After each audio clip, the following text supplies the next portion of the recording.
It started with the rain and seasonal, relentless, and wrong. I was driving back from a late-night visit to a remote farmhouse about an hour outside town, where I'd gone to buy an old bookshelf from a retired librarian. My GPS rerouted me down an unfamiliar side road after a traffic jam on the main highway. A narrow path with trees pressing in close, and no lights but my high beams slicing through the sheets of rain. My wipers were working overtime, barely keeping up. Some point, I noticed I hadn't seen another car in over 30 minutes. My cell signal had dropped. Tesa, the forest swallowed the road. And worse, the rain grew heavier, unnaturally loud against the roof of the Karaz, if the sky was screaming instead of crying. Then my headlights flickered. Just a stutter, barely a second, but enough to make me grip the wheel tighter. I slowed down, my tires kicking up water from the flooded asphalt. I couldn't even see the edges of the road anymore. Okay, that's when I saw her, or thought I saw her. A figure, standing under a crooked old tree by the side of the road. White dress, long black hair, barefoot, drenched. She didn't wave, didn't move, just stared at me as I passed. It was fast, maybe a second or two, but I could swear she turned her head to follow the car as I moved past. My stomach turned, not from fear, but from some deep, instinctive wrongness I couldn't explain. I tried to laugh it off. Just a woman caught in the rain. Maybe a lost hiker. A prank. But who would be out here alone, barefoot, in this weather? 10 minutes later, my engine sputtered. Then it died. I coasted to a stop. No cell signal. Tow. No engine. No idea where I was. The rain fell harder. The road behind me was empty. And then I saw the same figure again, standing under another tree up ahead. Impossible. I hadn't seen her pass me. There was no way she could have gotten in front of me. Yet there she was. And this time, she moved. I locked the car. Don't even know why. Just had to. The locks clicked loud against the hush inside, and I sat frozen, watching through the fogged windshield. She was walking slowly, deliberately, toward Tay. The rain should have distorted her shape, but it didn't.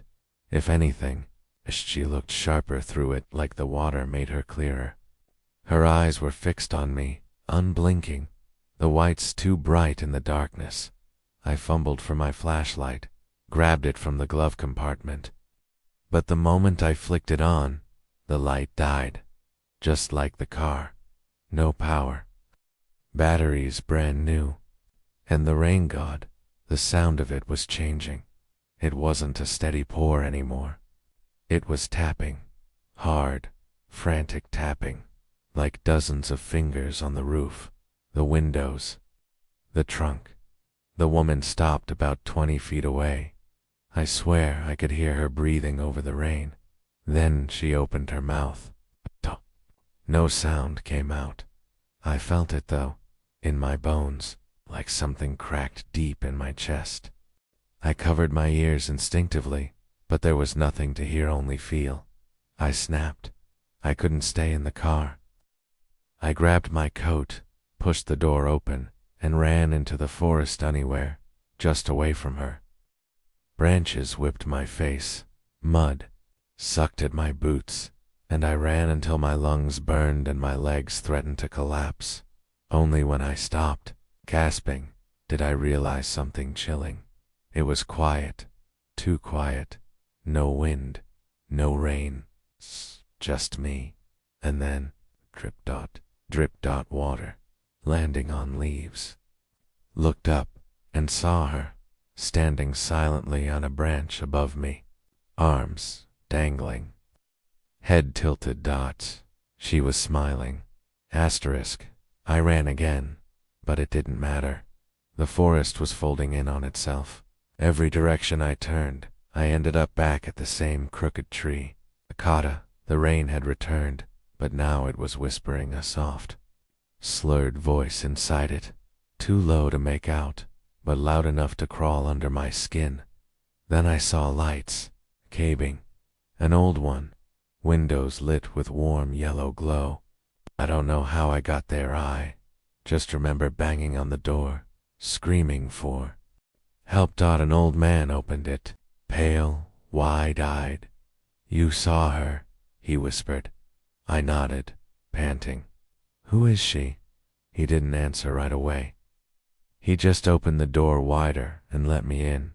"She died here," he said, locking 3 bolts behind me. "Years ago, a storm, like this one, lost in the woods. They say she drowned. But the rain never stopped after that. Not really. Comes for people now. People who see her." I stared at him. "Why me?" T shook his head. "You turned around." "What?" T looked at her. "That's all it takes. She finds people who see her." I heard the tapping again, this time on the cabin walls, the ceiling, the windows. "She's outside," I whispered. He nodded. "She always is." We sat in silence, the lights flickering above us. Then one bulb popped. Another. Darkness. Only the sound of the rain, lane, and the whispering. Closer. The door creaked. The old man gasped. I turned slowly. She was inside, dripping, smiling. I work the night shift at a 24-hour petrol station on the outskirts of a small rural town in West Bengal. It's not glamorous, but the pay is decent, and I don't mind the silence. The night I'm about to tell you about began like any other, quiet, gray, and humid. But by the time my shift ended at 1:30 a.m., a heavy monsoon rain had started, thick and punishing, turning the world into a shroud of water and wind. I ride a second-hand Honda Shine. That night, I wore my raincoat, zipped it up to the chin, and tied a thin plastic bag over my phone. The shortest way home was a narrow road that ran straight between 2 abandoned paddy fields, cutting through an area we locals called Andar Path, the dark stretch. Nobody liked that road. It had no lights, no houses, and a history of minor accidents. People claimed it was haunted, of course. Every small town has a haunted shortcut, but I'd taken it dozens of times without issue. I wasn't about to add 20 extra minutes by going the long way just because of a little superstition. The rain turned to a roar as I entered the path. Trees leaned over the road like they were whispering to each other. My headlight cut a narrow tunnel through the storm. But beyond that, just blackness. Then I saw the girl. She was walking on the edge of the road, head down, drenched, wearing a school uniform. At 2 a.m., I slowed down instantly, blinking hard. She wasn't holding an umbrella. Her hair was clinging to her cheeks. She didn't look at me, didn't react to the bike's engine. I called out, "Didi, are you all right?" No response. I couldn't leave her. What kind of man leaves a girl alone in a storm? I stopped the bike beside her. "Where are you going?" I asked. She lifted her head. Her face was pale, lips blue, eyes wide. "I missed my bus," she said. "I live near the banyan tree. There's no banyan tree near here," I replied. She smiled, and my engine died. It was like the storm swallowed every sound but the rain. No frogs, no dogs, no insects. Just water hammering the earth like war drums. I tried restarting the bike once, twice. Nothing. The girl just stood there. Her face had changed, subtle, but real. Her smile looked stretched, unnatural. Her uniform was dry now, despite the downpour. That's when I noticed she wasn't standing in the rain. The rain bent around her, as if afraid to touch her. I stepped away from the bike. "I'll walk you home," I said without thinking. She nodded. We started walking. The fields on both sides of the road were flooded, and the muddy water shimmered in the headlights before the bike's lights slowly faded. Now I walked with only the occasional lightning flash illuminating the path. She didn't speak. I tried asking her name. Nothing. She walked ahead of me. I followed, though part of me screamed to turn around. The further we went, the more wrong it felt. I realized I didn't know this stretch of road. It felt longer. There should have been a small temple ruin on the left. It wasn't there. We passed a dead dog, its body bloated and twisted unnaturally, mouth open wide, as if screaming. She didn't react. After what felt like an hour, I saw a tree ahead, a massive banyan tree. But that's impossible. "There's no banyan tree here." She turned to me, finally speaking. "We're almost home." Then she walked straight into the field and vanished beneath the water. I stood frozen, staring at the spot where she disappeared. The field bubbled, rippled as if something large moved just beneath the surface. I ran. I ran like I've never run in my life, but the road kept going. My chest burned. My legs screamed. But I saw no houses, no signs, nothing, until the rain stopped.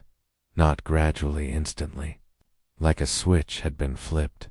The moon was out now, bright, and the road had changed. I was standing outside my own house.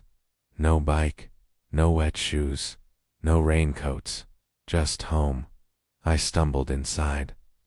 My mother stared at me in shock. "Where were you?" she asked. "You've been missing 2 days." 2 days. My phone was still in the plastic bag, but the battery was dead. The police found my bike 2 days later.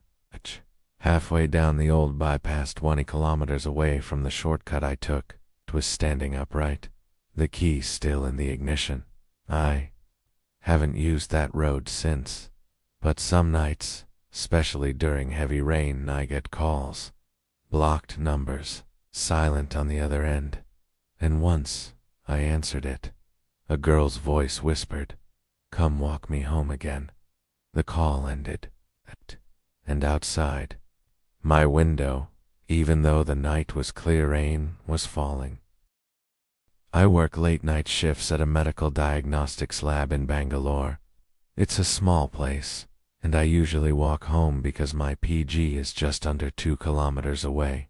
Most nights, I plug in my earphones and let music distract me as I walk through the quiet lanes behind the hospital. But that night, it started raining. Hard, sudden, no forecast, no warning. I didn't have an umbrella, so I shoved my phone deep into my bag and ran. The streets emptied fast, the shops all shuttered. Rain pelted the narrow roads and echoed off the buildings. I took shelter under a half-closed tea stall for a bit, but it was almost 1 a.m. and I didn't want to wait out a storm that wasn't slowing down. There was an alley, a tight, cracked stretch of road between the old textile factory and a government school wall.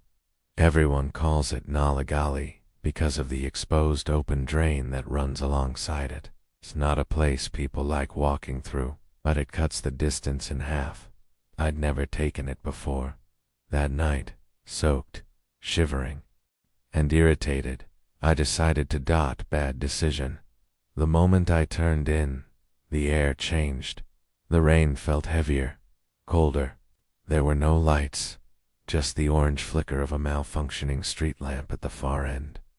The water in the open drain gurgled violently, almost angry. And then, as I walked faster, clutching my soaked backpack to my chest, I heard it. A voice, coming from the drain. Muffled, childlike, it said, "Help me." I stopped, looked around. No one. Then again, help me. I'm stuck. The voice was right below me now, inside the drain. Asterisk. I crouched slowly, the rain soaking through my jeans. The drain was wide but shallow, filled with black water and plastic waste. I hesitated. Maybe it was a kid. Someone fell in.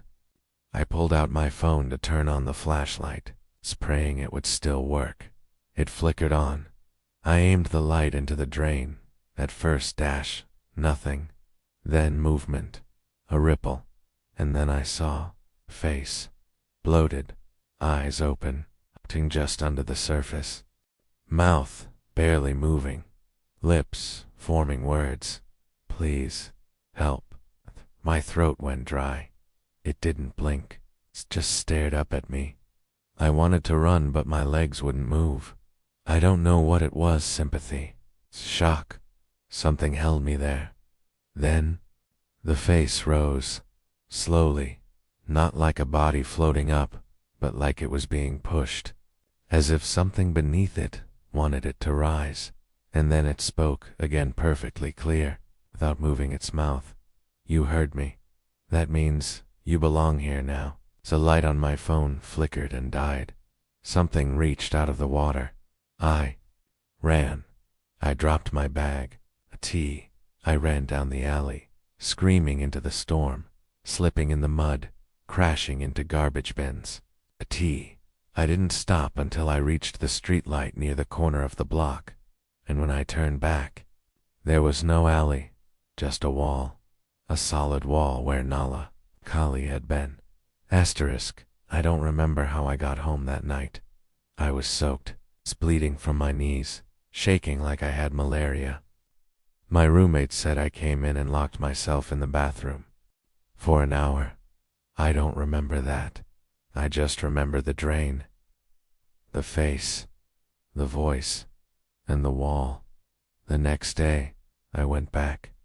There was no wall. The alley was there again, normal, dirty, loud with afternoon traffic and tea vendors. I asked the shopkeeper across the road if there was ever a wall built there. He looked confused, said no, that drain's been open since before I was born. I looked in. There was no water. It hadn't rained since, but I saw my bag in there. The one I dropped. It was dry, untouched, except for one thing. Inside, on top of my lunchbox, was a photograph, an old stained photo of a man crouched beside the drain, looking directly at the camera. Behind him, the same face I'd seen hovering in the water, smiling. I turned the photo over, written in pencil. He heard the voice too. Tina, it hasn't rained again in weeks, but I know the rain is waiting, because some nights, even when the skies are clear, I wake up to the sound of water gurgling and a voice whispering near my floor drain. It's your turn again. It started the night I worked overtime at the architectural firm. I was the last to leave again. It had rained the whole evening, hard and fast, blurring the city lights and flooding the streets of Pune. I locked up the office at 12:40 a.m. and stepped out with my umbrella. The road silent, street lamps flickering, and not a soul in sight. My apartment was a 10-minute walk away. Normally, I liked the peace. But that night, it felt like I was walking through a photograph that didn't want to stay still. Shadows stretched strangely, water pooled where it shouldn't, and every time a car passed in the distance, it felt like the reflections on the wet pavement were moving just a little too slowly. About halfway home, I stopped at a small tea stall closed, of course, to light a cigarette. As I lit the match, the flame briefly reflected in the glass window of the shop. That's when I saw him. Behind me, a man, standing in the middle of the road, wearing a long coat, no umbrella. Soaked, I spun around. No one. The road was empty. I looked back at the reflection He was still there, closer, his head tilted. I stared into the window, afraid to move, my heart pounding, and then he smiled. The reflection smiled, but I didn't. I dropped the match. It hissed in the water. I turned again. Nothing, just rain. When I looked back at the glass, the reflection was gone. I didn't finish the cigarette. I ran the rest of the way home. Asterisk that night, even safe in my flat, something felt off. My soaked clothes were tossed in the bathroom, but my hands still smelled like wet earth and old metal. I stood by the mirror in my bedroom, just staring, trying to calm myself, telling myself it was a trick of the glass, streetlights, fatigue. I'd been overworked for weeks, but then saw it again. Water, inside the mirror. It was raining in the reflection, but not in my room. The mirror showed a version of my room, same layout, same furniture, but it was raining in there. Water streaked down the walls.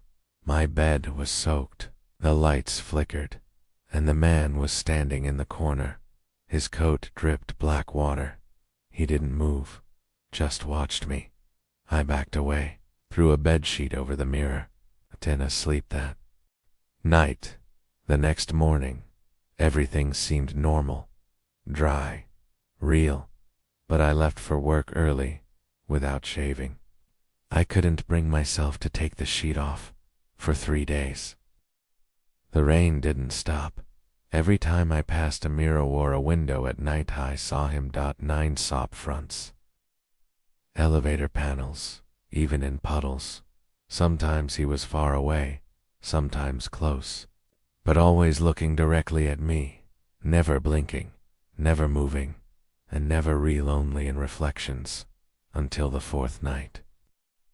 When I woke to the sound of water dripping from inside my wardrobe, I opened the wardrobe slowly. The inside was dry, empty, normal, but the sound of dripping didn't stop. Instead, it moved to the bathroom. I stepped inside. The mirror above the sink was uncovered. I had forgotten to drape it, and the man was right there, inches behind my reflection. I didn't dare turn around. I stared into the mirror at myself, at him. His skin was pale now, almost gray, eyes sunken. Water oozed from his sleeves, falling onto the floor, yet my room remained dry. I whispered, "What do you want?" And then, for the first time, he moved his lips. "I'm not trapped in here." "You are." And my reflection blinked, but I hadn't. I reached toward the mirror. Shaking, my fingers didn't meet cold glass.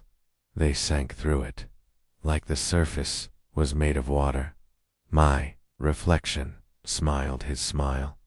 The man behind it disappeared, and I was standing in the room I had seen before. Wet walls, soaked bed, gray sky, bleeding rain through the ceiling.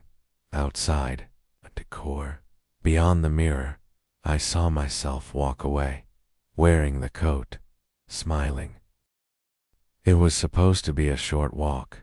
I was staying at a cheap rented room in Nagpur's Svilla Lines area while attending a job training workshop. Its last session had stretched unexpectedly, and by the time I left, the sky was ink black.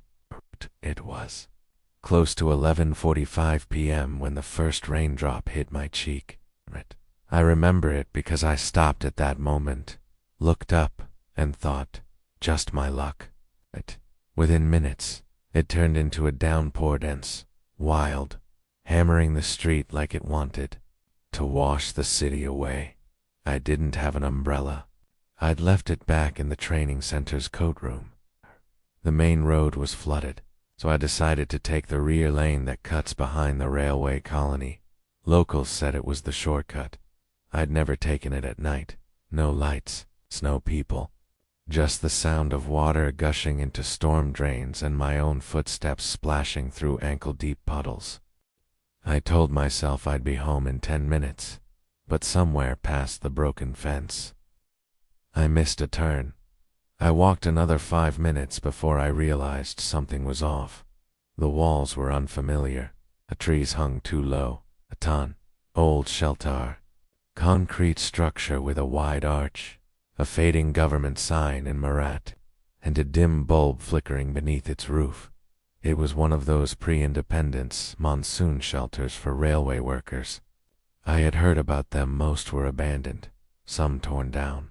But this one looked like it was waiting. I stepped into the shelter to escape the storm. The moment I crossed the arch, the air changed, warmer, still. The rain was loud outside, but inside was oddly silent. It's like a heavy blanket muffled everything. I shook the water off my jacket and scanned the space. That's when I noticed the man sitting in the corner. He wasn't moving. His back was straight, his face hidden by a shadow. I froze. A tease. My instincts said, leave, but my legs didn't move. I cleared my throat and asked, Baya, all okay? He didn't answer. I inched forward. He was dressed like an old-school railway guard, blue-gray. Uniform, brass buttons, peaked cap. But everything was damp, old, and smelled like earth and rust. Are you okay? Kay asked again. Still nothing. Then his head turned sharply, and for a fraction of a second, I saw his face. He had no eyes. Just black holes, and a mouth stitched shut. I staggered backward, heart pounding. My phone was dead. The rain outside roared louder than ever. I turned to run, but the arch I came in through was gone. The doorway was now a solid wall. Behind me, the man stood up, and I heard the tearing sound of stitches, snapping open. I don't remember how long I ran through the dark halls of that impossible shelter. Every time I turned a corner, the path twisted into staircases, tunnels, rooms with no ceiling, but it was all inside the same small structure I'd entered.